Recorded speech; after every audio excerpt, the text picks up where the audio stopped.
Welcome back to First Edition. February is Psychology Month in Canada, and here in Newfoundland and Labrador, the theme this year is What is a Psychologist? Well, here to tell us more about it is our clinical child psychologist, Dr. Janine Hubbard. Thank you so much for coming in. Good evening and happy Psychology Month. Happy Psychology Month. So, how does someone become a psychologist? Unfortunately, it means they need to go to school for a long time.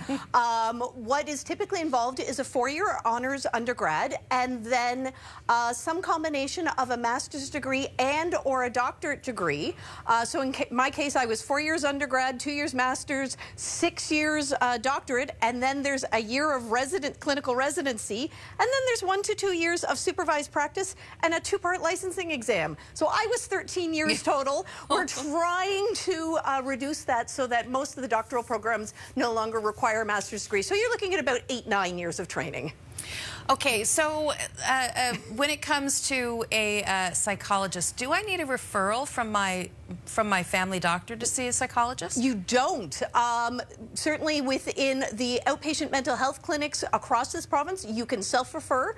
Within private psychologists, you can self-refer. A few of the insurance plans still require a referral in order to claim through your private insurance plan, but even that is reducing because we're trying as best we can to open up access so that as many people are able to see a psychologist with as few barriers as possible. So how do I find one? Really great question.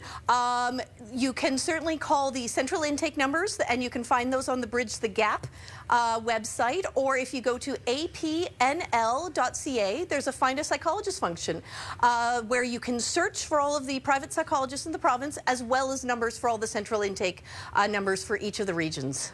So we have about a minute left, and I thought while I have you here, I'm going to ask you the question. So do you think it's time we have a government department dedicated entirely to mental health? I think the time has come, and it feels ironic because we've spent years arguing about the idea of all health includes mental health, and it still does. But what we're realizing is all of society encompasses mental health. It includes education, it includes seniors, it includes daycares, it includes business.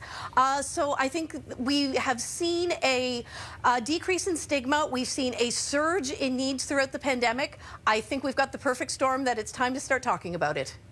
Dr. Janine Hubbard, thank you so much for coming in. We'll see you next week. Thanks so much.